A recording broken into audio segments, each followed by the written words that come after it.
Sana'ar sayar da robobi sana'a ce dai da take rufawa matasa asiri, kamar dai yadda masana da masu harkokin sana'ar sayar da robobi suka tabbatarwa gidan talabijin na Alsababa a baya-bayan nan.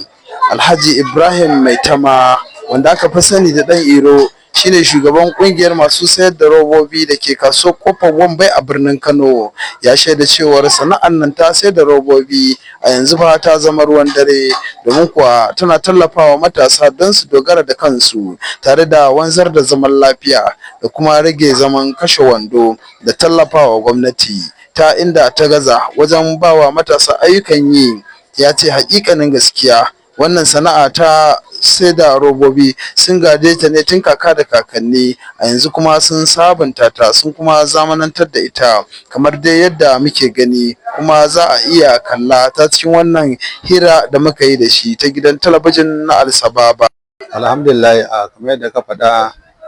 a zuwan wannan gwamnati ta mai girma gwamna Abba Kabir Yusuf Abba gida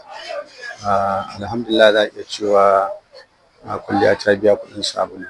saboda magana ta dan Allah akwai abubuwa da yawa waɗanda dole ka yaba wa gwamna a kansu, saboda kusan za a iya cewa ayyuka da yake yi ko ba ɗan jihar Kano ba ne wanda yake shigowa cikin jihar Kano ya san wannan gwamnatin tana ayyuka sosai, kuma fanni daban-daban wanda ta taɓa, kuma yadda ka tambaye ni a ɓangaren kasuwanci, saboda akwai abubuwa da yawa waɗanda mu 'yan kasuwa muke buƙatar su, shine irin kamar zaman lafiya da kuma baƙi da suke shigowa su zo su yi siyayya su fita alhamdulillah. Sannan kuma in ka biyo ta ɓangaren shi kansa wato hanyoyi, waɗanda da gaskiya za a ga wasu hanyoyin da za a shigo cikin Kano ba su da kyau, sun lalace, to amma shi wannan da yake injiniya ne, shi za ka ga yanayin yadda ake zuba kwalta da irin ayyukan da ake, za ka ga alhamdulillah gaskiya aiki ne wanda yake wato mai nagarta, wanda kuma kowa yana ganin abubuwa da yawa da ake yi, kuma muna fatan insha Allah wannan abubuwan da yake yi Allah ya sa ya ɗorar da su. Tun da farko shugaban kungiyar masu sayar da robobi ta kofar Wambai sai da ya ba gwamnati bisa yadda take ba da gudunmawa wajen ciyar da harkokin kasuwanci gaba a tsawon shekaru 3. Daga nan kuma sai tabo irin nasarorin da suka samu a kasuwar. Alhamdulillah gaskiya ba abin da zamu ce da Allah sai dai godiya, saboda ita wannan sana'a ta mu ta roba, mun ko da yaushe muna faɗa sana'a ce wacce ta yi matasa, wanda za ka ga cewar a yanzu in ka zo kofar Wambai ko kai kan da ka zo, za ka ga kafin ka ga mai shekaru irina sai ka ga masu ƙananan shekaru sama da guda 100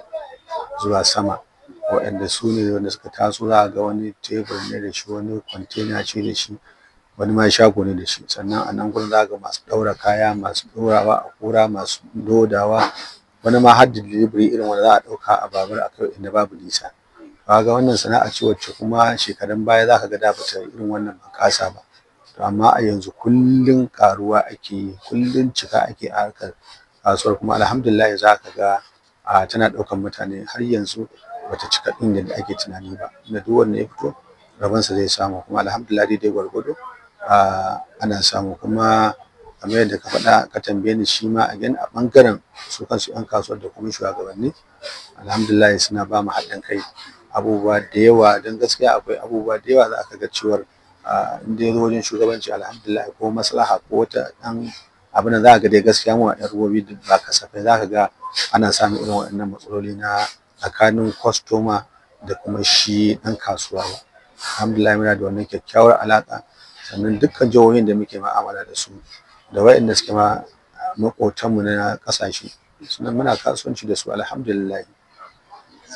Da yake sharhi kuwa dangane da irin yadda masana'antu suka durƙushe sakamakon tattalin arziki da ya yi ƙasa, ya shawarci gwamnati da ta kalli yadda masana'antun suke domin farfaɗo da su don matasa su dogara da kawunansu a kowane yanayi. Muka fara kasuwanci na yawanci a Lagos muke zuwa muke so kayayyakin nan, za ka kusan kashi 80 zuwa 90, amma a yanzu a halin da muke ciki za mu iya cewa a jihar Kano a yanzu za mu iya cewa in ba mai 50-50 da Lagos ba ko da Kudu ba, gaskiya dai kan to zai zama kamar ko 60-40, a ce misali suna da kaso 60 na production ɗin da ake yi, mu kuma nan Kano muna da kaso wajen 40. To shine muke buƙatar irin wannan abubuwan akwai gwamnati ta dinga shigowa a ciki. Yanzu akwai kamar masu yin masana'antu a tallafa musu da irin a dinga yawan yin small scale. Kuma gwamnatin jiha ita ma muna roƙonta da ta samar da wuta, dole akwai wutar da aka samu a samar da wuta wanda 'yan jihar Kano za su dinga zuwa suna abin, saboda yawanci gaskiya wutar da ita KEDCO take yi ko NEPA da suke amfani da tana da tsada, amma aka dan sauƙaƙa wa masu ƙananan masana'antu a ce ta gwamnati ce wanda za a ce in ana sai ta gwamnatin tarayya 200 su kuma a ce tasu 100, za ga wajen sai da kayan su ma an samu sauƙi. Sannan akwai gurare da ya kamata a ce gwamnati dinga dan yankawa irin small scale, a ce ko ba a ba ka kyauta ba, a ce gwamnati ta raba ta yi duk abin da ya kamata a yi na industry area. Irin wannan ma ba karamin ci gaba ne. Sannan akwai abubuwa da yake na 'yan kasuwa wanda ya kamata su ma a dinga tallafa musu da jari ko da bashi ne wanda babu ruwa haka da yawa. Gaskiya muna buƙatar irin wannan abubuwan gwamnati ta shigo ciki. Sannan kuma akwai roƙon da zan yi ga mai girma gwamna injiniya Abba Kabir Yusuf Abba gida muna masa fatan alkhairi, kuma insha Allah zai maimaita gwamnatinsa cikin nasara. Muna da ƙorafi guda ɗaya a nan masallacin Idi wanda aka ruguje shi, kuma yanzu da mun zo mun ci gaba da mu'amala ta parking lodi da ake yi, to sai aka waye gari kuma an zo an rufe shi akan wannan dalili cewar ko akwai matsaloli da ake dan samu a ciki. To muna roƙon gwamnati da ta zo ta duba. Mai girma gwamna, wannan gurin ba karamin taimakawa masu yan kofar Wambai, kantin Kwari, Sabon Gari duk yana taimaka mana wajen yin lodi da ake yi da kuma parking din ababen hawa. Yanzu mutane wasu sai dai su ajiye abin hawan su hawo da sau ko su hawo babur su taho kasuwa. Shi yasa za ka ga ma congestion din yana yawa, amma mota za ta ɗauko mutum 5, kuma sannan lodin nan wani lokacin ma fa sai dai a ɗauke shi a tafi da shi can wani wajen. Amma a nan gurin da yawa akwai matasan da suke neman abinci a gurin, amma dalilin wannan rufe idin da aka yanzu wallahi duk sun zama ba su da abin yi. Shine muke roƙon gwamnati ta duba ko ta sa wani kwamiti ya zo ya duba idan menene matsalar da yasa aka rufe, inda wani abin za a iya bada report ba daidai ba. Kuma mun riga mun san cewa lodin da ake yi alkhairi ne a ciki da abubuwa da yawa. Wannan shine a takaice. Bisa raɗe-raɗin da ake yi na ƙoƙarin tashin ƙungiyar 'yan kasuwar robobi a ƙofar Wambai zuwa wani waje na daban da ba a bayyana ba, shugaban ƙungiyar ya bayyana cewar ba a tashi 'yan kasuwa lokaci guda ba, sai dai kuma ya shawarci gwamnati da lalle fa ta kasance ta yi dubi kafin ta aiwatar da waɗansu abubuwan, kamar da yadda ya faru a lokacin da aka rushe masallacin Idi suka kuma koma filin dalar gyaɗa.